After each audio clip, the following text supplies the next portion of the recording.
quand c'est arrivé pour mon deuxième enfant, là, j'étais déjà dévastée pour mon premier. Et moi, je me suis dit, mais comment je vais me relever?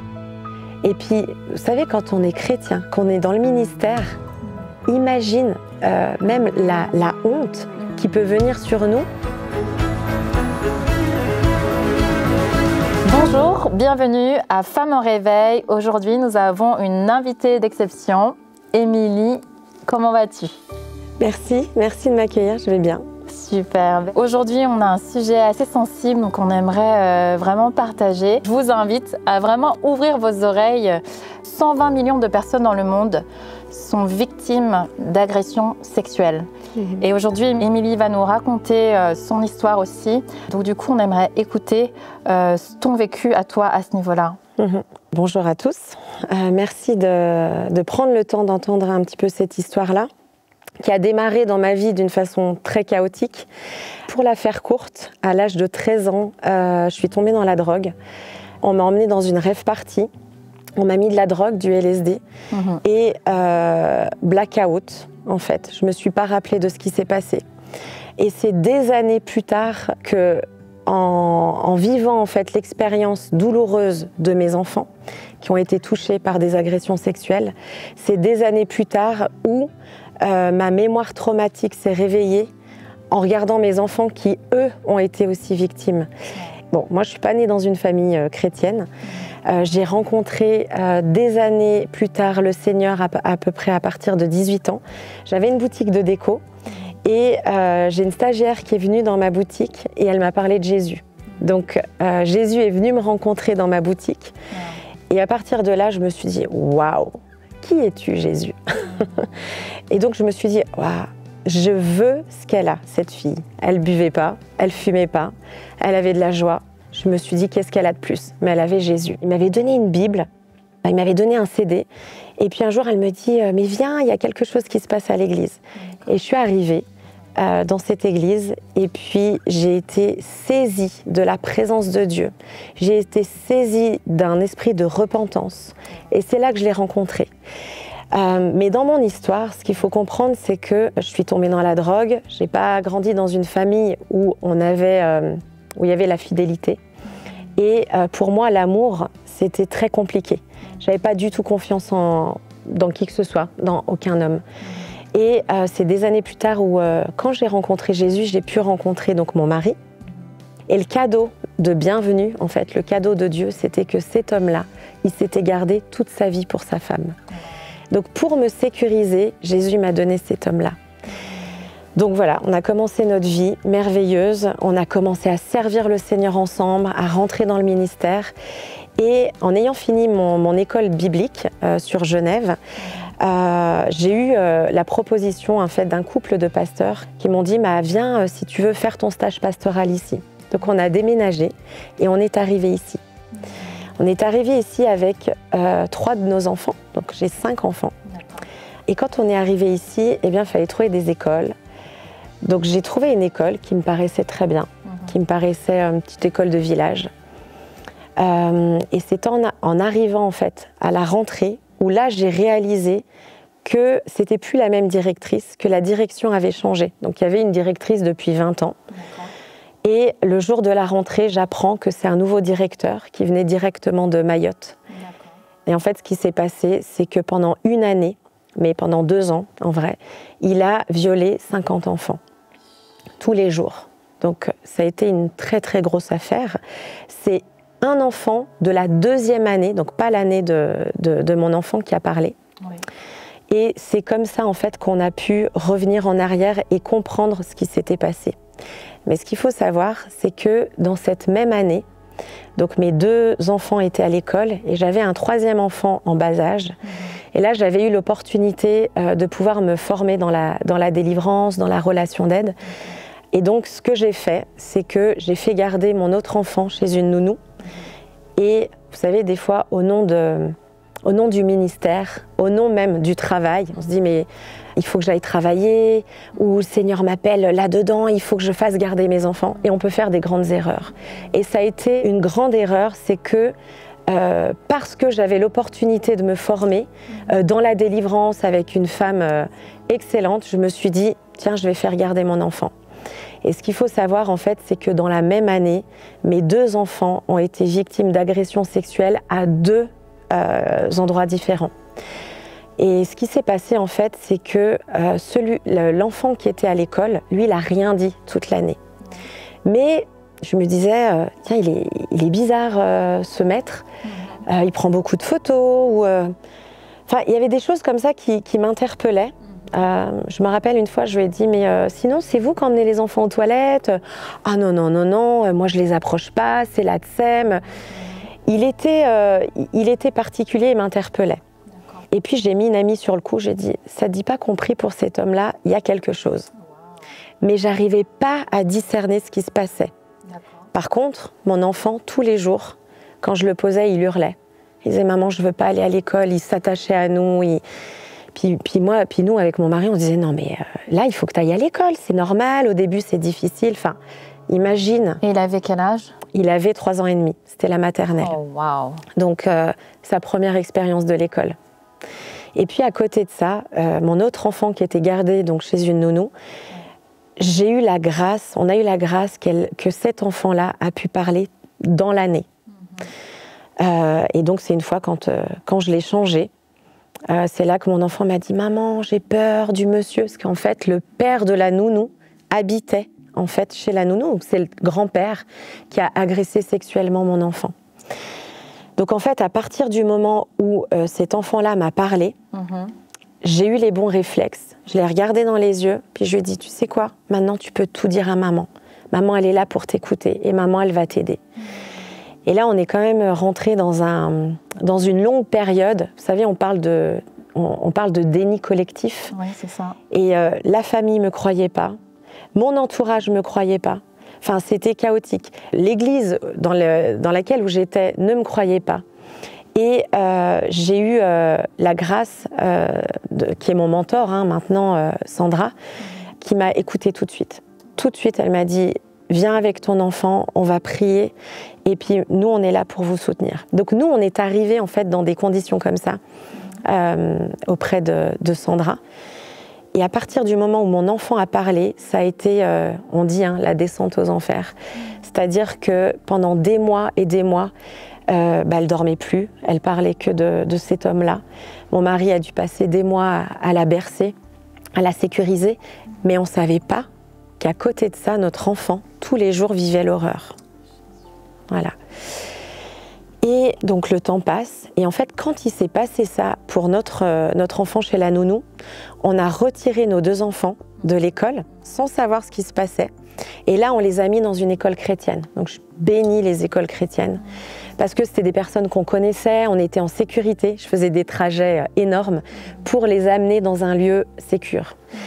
Et c'est dans cette année-là, en fait, quand ils ont commencé l'école chrétienne, un jour, mon mari il rentre du travail.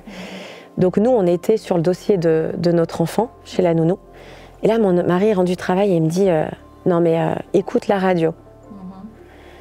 Donc là, une année était passée. Et là, il me dit « Non mais c'est hallucinant, il parle du directeur de notre enfant ». Et là, on entend « Le directeur de l'école vient d'être arrêté pour pédophilie ». Et là, je suis figée. Je bouge plus, puis il me dit « Attends, j'arrive ».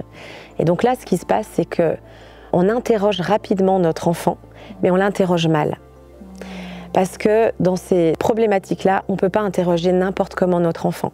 Parce qu'après, on peut nous accuser, et c'est ce qui s'est passé, qu'on peut induire la parole de notre enfant. Et surtout à cet âge-là, à l'âge de 3 ans et demi, la plupart des affaires, elles ne vont jamais à bout, enfin elles vont jamais jusqu'au bout, parce qu'on ne croit pas la parole d'un enfant. D'un tout petit, on ne croit pas la parole. Et en fait, ce qui s'est passé, c'est qu'on l'a interrogé, et cet enfant-là a dit « Non, j'ai rien vécu, non, non, tout va bien, non, non, je me rappelle pas. » Et donc, si tu veux, nous, ça nous a suffi, parce qu'on était déjà sur l'autre dossier. Donc nous, on a appuyé sur le bouton déni. On se met en déni, on a déjà vécu un gros truc, c'est bon, s'il a rien vécu, ça va. Et en fait, le temps passe, 1 année, 2 années, 3 années. Sauf que d'autres enfants avaient parlé. dans cette école. Donc il y a eu, sur 50 enfants, il y a 20 enfants qui se sont présentés, qui ont parlé. Donc des parents ont été au tribunal, ils ont attaqué ce directeur, ils ont commencé des démarches, donc ça a pris du temps en fait. Et au bout de 3 ans, j'ai la voisine qui m'appelle, donc on venait de faire construire notre maison, on venait d'emménager en Haute-Savoie, on avait une belle maison. Dans ce lotissement, on avait des enfants qui étaient dans la même classe. Donc en fait, tout rappelait à mes enfants ce qui se passait. Et puis un jour, j'ai la voisine, elle m'appelle et elle me dit « Émilie, je t'appelle, voilà, je voulais te dire que ça y est, le procès va se faire au mois de juin. » Et ce jour-là, mon enfant, comme quoi rien n'est au hasard, mon enfant était malade, il avait mal à la gorge. Mal à la gorge, c'est la parole, c'est la voix. Et donc, il était resté avec moi. Et là, elle m'appelle, puis je dis « Mais quel... » Déni, hein. Je dis, mais quelle affaire? L'affaire du directeur. Ah bon mais du coup, tu peux me réexpliquer ce qui s'est passé? Parce que alors moi, mon enfant, il ne s'est rien passé. Vous voyez, comme quoi on peut être, même nous, en tant que chrétiens, et sur ces sujets-là, on peut être en déni total. Et du coup, je dis, tu peux me réexpliquer ce qui s'est passé? Puis elle me dit, moi, ma fille, il s'est passé ça, puis ça se passait dans la salle de motricité et le bureau du directeur. Wow. Et je dis à voix haute, donc mon enfant était là, je dis quoi? La salle de motricité? Et sur cette parole, mon enfant me regarde, figé, il bouge plus. Et là, il me regarde, et là, je comprends qu'il se passe quelque chose. Donc je raccroche, puis je dis, qu'est-ce qui se passe? Puis il me dit, maman, quand tu as dit ce mot-là, je me suis rappelée de tout ce que j'ai vécu. Donc en d'autres termes, sa mémoire traumatique s'est réveillée à ce moment-là. Et donc là, ça a été une deuxième descente aux enfers. Et donc là, j'ai pris contact avec les parents. Et nous, notre objectif, c'était d'aller au tribunal et d'aller entendre ce qui s'était passé. Parce que nous, on était ceux de la deuxième vague. Il fallait qu'on rejoigne l'affaire. Et donc, on se retrouve au tribunal ce jour-là. Et là, un défilé de parents, donc 20 parents, donc 20 enfants qui étaient représentés, et j'entends l'horreur devant moi. J'ai mon mentor, Sandra, qui est là, mes pasteurs qui sont là, on a toute l'équipe qui est là pour nous soutenir. Et là, on entend l'atrocité, et c'est comme si il fallait qu'on soit dans un tribunal humain pour entendre ce qui se passait et voir l'envers du décor. Parce que la justice humaine, elle est très bonne, hein, mais jusqu'à un certain point. Et surtout dans la pédocriminalité. Parce que là, on parlait d'un réseau. On ne pouvait pas toucher ce directeur comme ça. Il ne pouvait pas avoir une peine comme ça et être reconnu coupable comme ça. Pourquoi? Parce qu'il faisait partie d'un énorme réseau. Et qui dit réseau, l'avocat, les avocats, les juges, tout le monde était dans ce réseau-là. Le directeur de l'inspection académique de l'époque avait une école d'enfants en Thaïlande. Donc voilà, l'envers du décor. Donc ça, c'était toute la partie au niveau du tribunal. Donc nous, on parle de sidération. Nous, les parents, on était sidérés pendant 2 jours d'audience. C'était la cata. Comment, dans cette situation, vous avez pu vous sortir de là? Comment est-ce qu'on guérit de ça? Parce que c'est tellement horrible. Comment est-ce que toi, tu as vécu ce processus de guérison, non seulement pour toi, vous en tant que parent, mais aussi votre enfant? Comment tu as amené ton enfant dans ce processus de guérison? Quels sont les points essentiels pour cheminer? Alors, ce qu'il faut savoir, c'est que quand on vit ça, ça touche... En fait, l'ennemi vient toucher une famille entière. Donc, il va passer par les enfants, mais quand il passe par les enfants, ça va venir déstabiliser le couple. Donc, là, je parle des 20 parents représentés, il n'y en a que 3 qui sont restés en couple, ils ont tous divorcé. Et moi, au tout début, en fait, quand ça s'est passé pour le premier enfant chez la nounou, j'en ai énormément voulu à mon mari, parce que j'avais besoin qu'il se positionne. J'avais besoin qu'il tape du poing sur la table. Et lui, il avait de la peine à croire ce qui se passait, en fait. Et déjà, la première chose, j'ai dû pardonner à mon mari. Parce que j'avais besoin qu'il se lève et qu'il dise on va faire quelque chose. Et en fait, il ne le faisait pas, parce que lui, il était sidéré. Il avait vraiment de la peine. Donc, Déjà, mon processus, déjà moi, en tant que maman et en tant que femme, c'était de pardonner à mon mari. Et c'était d'arriver à le rejoindre, d'arriver à ce qu'on se rejoigne tous les deux pour que les deux, on soit alignés et levés pour pouvoir aider nos enfants et aller jusqu'au bout. Si on est divisé, on ne va pas pouvoir les aider. Donc en fait, déjà, la première chose, c'était ça. La deuxième chose, c'est que quand c'est arrivé pour mon deuxième enfant, là, j'étais déjà dévastée pour mon premier. Et moi, je me suis dit, mais comment je vais me relever? Et puis, vous savez, quand on est chrétien, qu'on est dans le ministère, imagine même la honte qui peut venir sur nous, de se dire, mais attends, mais toi, Émilie, tu es dans le ministère, tu sers le Seigneur, tu es dans la délivrance, et voilà ce qui arrive à tes enfants. En fait, c'est violent sur tous les points. Mais je savais, en fait, que l'ennemi, je savais ce qu'il voulait, l'ennemi. Et j'ai demandé à Dieu, je lui ai dit tous les jours, donne-moi la force de me relever et que mon histoire puisse encourager et relever d'autres familles et d'autres histoires. Et j'avais toujours dit, quand j'étais jeune, oui, un jour, moi, je serai comme Joyce Meyer, j'irai prêcher dans le monde entier, etc. Et puis, j'avais pas idée, en fait, ce que Joyce Meyer avait vécu elle-même. Et puis, un jour, j'ai une amie, elle me dit, mais est-ce que tu as entendu l'histoire de Joyce Meyer? Ben, je lui dis, non, j'entends ses prêches. Elle me dit, écoute son témoignage. Et là, j'entends qu'en fait, Joyce Meyer a été victime d'inceste pendant des années par son père. Et ce que je peux dire, en fait, c'est que ma misère, par la suite, est devenue mon ministère. Mais avant, il y a un processus. Le processus, c'est que j'ai dit, OK, là, Jésus, je suis complètement détruite. J'ai une culpabilité énorme, déjà de maman. C'était pas ça le rêve de ma vie. C'était pas ça mon rêve de servir Dieu comme ça. Je l'ai laissé venir guérir mon cœur. Et puis, je lui ai dit, OK, alors vu qu'il s'est passé ça, alors maintenant, tu m'envoies le meilleur pédopsychiatre de toute la France. Tu m'envoies la meilleure avocate qui est spécialisée dans la pédocriminalité. Et du coup, c'est ce qu'on a fait. On a investi du temps et de l'argent. On a fait beaucoup de trajets sur Paris, mais il m'a envoyé les meilleurs. Ça ne veut pas dire qu'on est allé jusqu'au bout de l'affaire parce que cet homme-là, enfin ces deux hommes, à l'heure d'aujourd'hui, ils ont été acquittés, ils sont libres. Donc ils sont dans leur fonction. Au jour d'aujourd'hui, il est en train d'enseigner dans des écoles en France à d'autres enfants et il est en train de continuer son œuvre. Et là, on pourrait se dire, mais elle est où ta justice? C'est ça, ouais. Et j'ai eu pendant des années une colère. Mon père, qui est famille italienne, un jour, il arrive puis il me dit, bon, il dit à mon mari, bon, Émilie, il pose l'argent sur la table. Puis il dit, bon, c'est simple.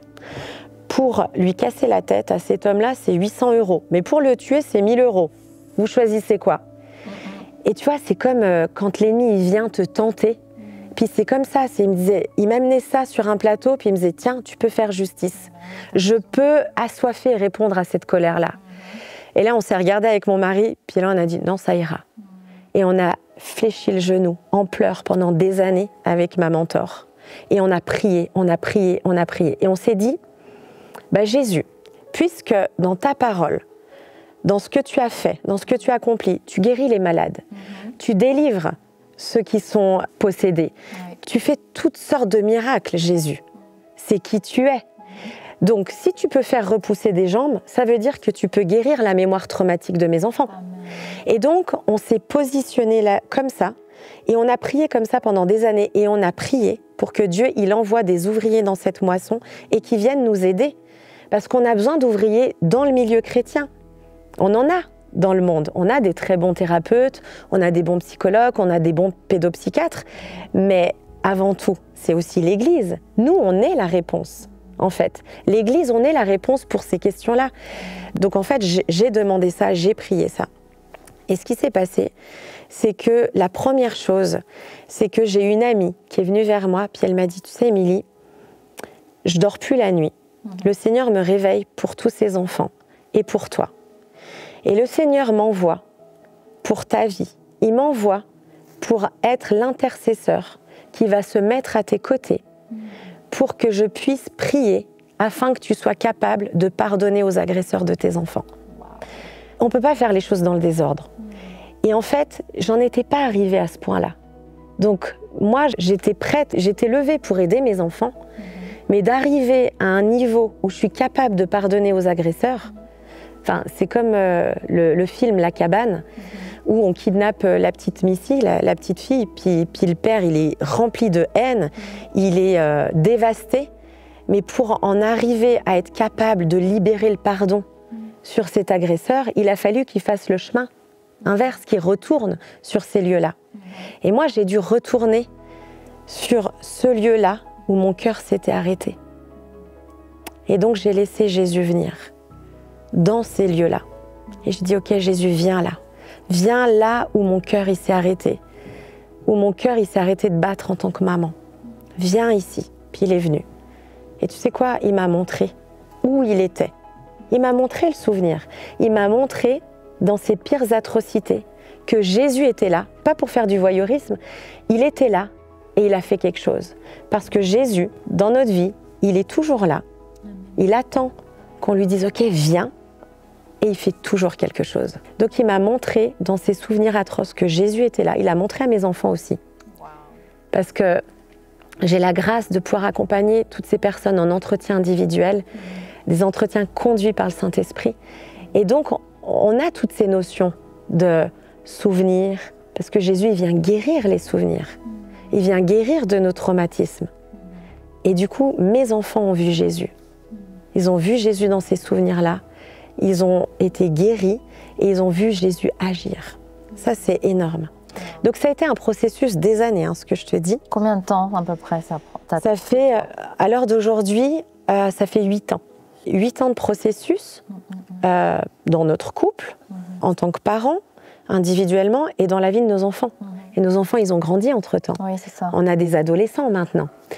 Mais ce que je veux dire, c'est que cette femme-là, elle est venue et elle a commencé à se mettre à genoux avec moi, chez moi. Elle faisait le trajet, se mettait à genoux et on était en train de plaider coupable. On était en train de se repentir. On se repentait pour ces péchés-là d'agression sexuelle, d'impureté sur cette nation. Ce qu'il faut savoir, c'est que la France, mais j'aimerais retirer ce que je vais dire, mais à l'heure actuelle, naturellement, c'est ça. Dans le naturel, c'est que la France, c'est l'Eldorado de la pédophilie. Parce qu'on a moins de peine quand on est un pédophile, un pédocriminel, qu'un vendeur de drogue. C'est ça, la réalité. Mais moi, je crois que nous, on est ces sentinelles, on est la voix, on est cette lumière pour changer et amener la lumière dans cette nation, changer des lois et faire avancer son royaume. Mais comment faire avancer son royaume? Ça veut dire qu'on doit dire oui. On doit lui dire oui. Ok, est-ce que tu vas me dire oui, Émilie, et tu vas aller dans ces ténèbres-là? Est-ce que tu vas aller là où il y a la veuve et l'orphelin? Est-ce que tu vas aller là où il n'y a personne qui veut aller? Tu sais, dans l'église, voilà, on dit, moi je veux un ministère, je veux prêcher, je veux faire ci. Mais le cœur de Dieu, c'est quoi? Le cœur de Dieu, c'est la veuve et l'orphelin, c'est ceux qui n'ont pas de voix. C'est ces trésors qui attendent qu'on les aide. C'est ça en fait, Jésus il est venu sur terre. Quand on voit Jésus sur terre, il est venu, comme il dit, il n'est pas venu vers spécialement les riches en priorité. Il est venu vers ceux qui étaient pauvres d'esprit. Il est venu vers ceux qui n'avaient pas de voix, ceux qui étaient faibles. Et c'est ça la question. Donc bref, j'ai commencé à prier. Et tu sais comment j'ai réussi à commencer à libérer le pardon sur les agresseurs de mes enfants. Déjà, comme je dis, ce film La Cabane m'a énormément aidée. Il y a beaucoup de choses qui m'ont aidée, mais le Seigneur a commencé à changer mon regard. Il m'a donné ses yeux, il m'a donné son regard, il m'a donné son cœur. Et j'ai commencé à voir ces agresseurs comme des victimes. Comme des victimes. Ce qui veut dire, en général, c'est ça, ce qui veut dire qu'avant que cet homme-là soit un agresseur, ça a été une victime. Ça veut dire que lui, il a dû vivre aussi les pires atrocités. Et ce qu'il faut comprendre, c'est quand on est agressé sexuellement, qu'est-ce qui va se passer? Un enfant, soit il va mettre tout à distance la sexualité, enfin tout ça, son corps, il va se déconnecter, ou soit il va reproduire ce qu'il a vécu. Donc quand on voit des pédocriminels, des agresseurs, c'est qu'ils reproduisent en général ce qu'ils ont vécu. Donc voilà, j'ai commencé à libérer le pardon, et puis j'ai commencé à creuser et chercher dans mes générations s'il y avait eu des agressions sexuelles. Donc j'ai appelé les tantes, j'ai appelé dans ma famille. Et là, je suis sortie encore d'un autre déni parce que j'avais pas idée que dans ma famille, ça traînait. Et alors, tu vois, il y a toujours cette parole, quand on est chrétien, on dit « Oui, mais Jésus, il a tout accompli à la croix. Toutes choses anciennes sont passées, voici, toutes choses sont devenues nouvelles. » Mais est-ce que ça veut dire qu'on est tous délivrés, qu'on est tous guéris? Ben non, sinon on ne vivrait pas tout ça. Donc, il faut bien comprendre que pour rentrer dans le tout est accompli, il y a un processus. Tu vois, comme Jésus à la croix, il y a eu tout un processus en fait, jusqu'à ce qu'il aille en enfer chercher les clés de la mort pour qu'il ait l'autorité sur la puissance de la mort. Il y a eu tout un processus dans sa vie lui-même pour en arriver là, pour qu'il puisse être placé à la droite du Père. Donc c'est la même chose dans nos vies. C'est qu'il faut comprendre qu'il y a un processus et qu'on est sous certains héritages. Et des fois, ça peut sauter d'une génération. Bon, là, en l'occurrence, pour moi, j'avais été victime de ce viol collectif. Et c'est en m'occupant de mes enfants, en essayant de comprendre ce qui s'était passé pour mes enfants, que ma mémoire traumatique s'est réveillée. Et c'est dans un entretien conduit par le Saint-Esprit que je me suis vue en dehors de mon corps. Et là, j'ai vu toute la scène de mon viol. Et là, j'ai compris en fait. J'ai compris en fait qu'est-ce qui s'était passé et pourquoi ça se reproduisait. Et dans la famille de mon mari, pareil, on a fait des recherches et on s'est dit ok.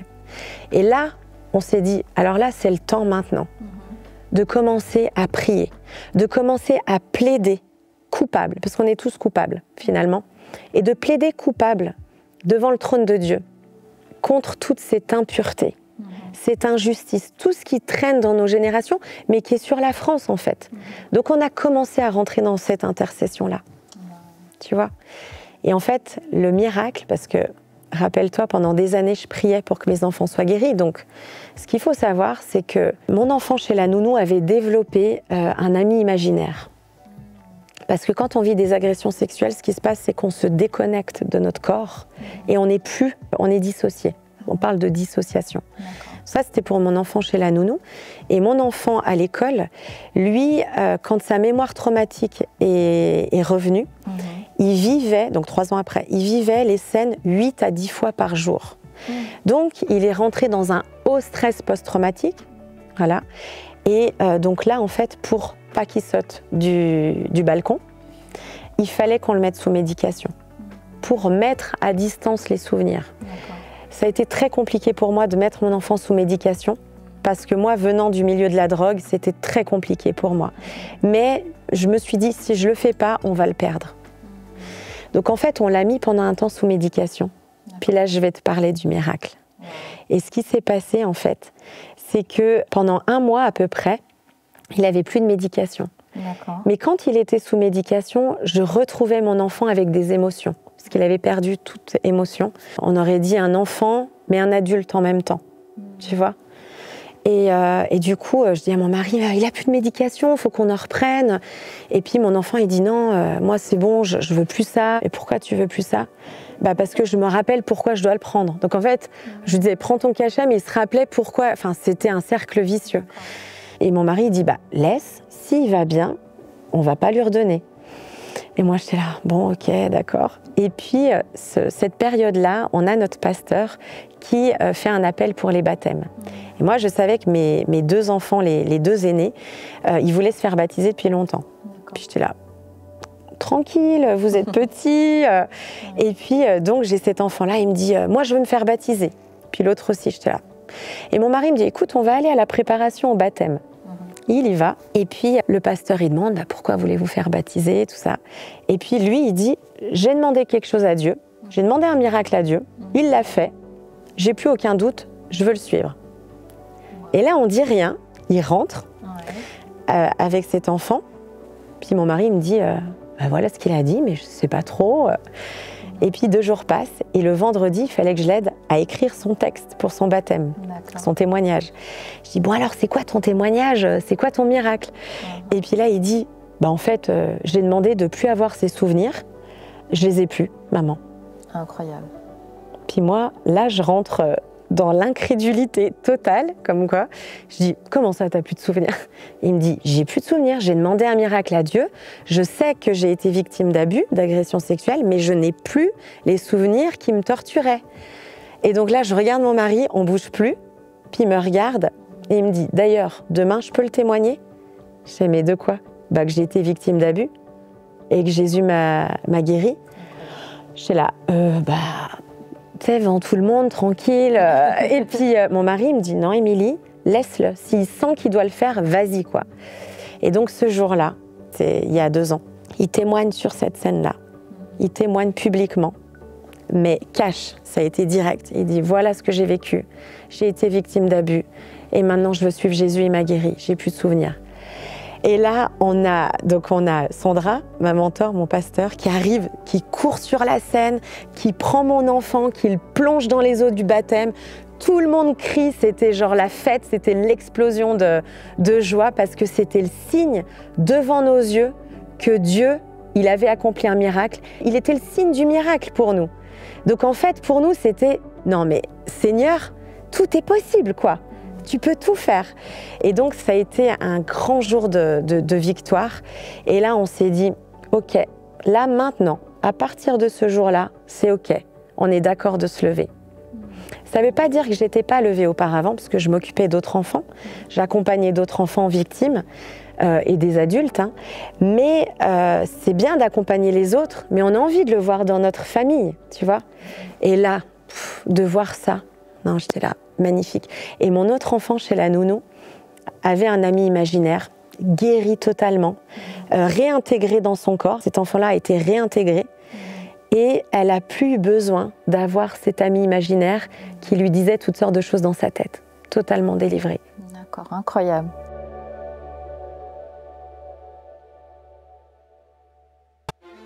Je t'invite à liker la vidéo, à la partager si ça t'a fait du bien et à t'abonner à notre chaîne TVNFR.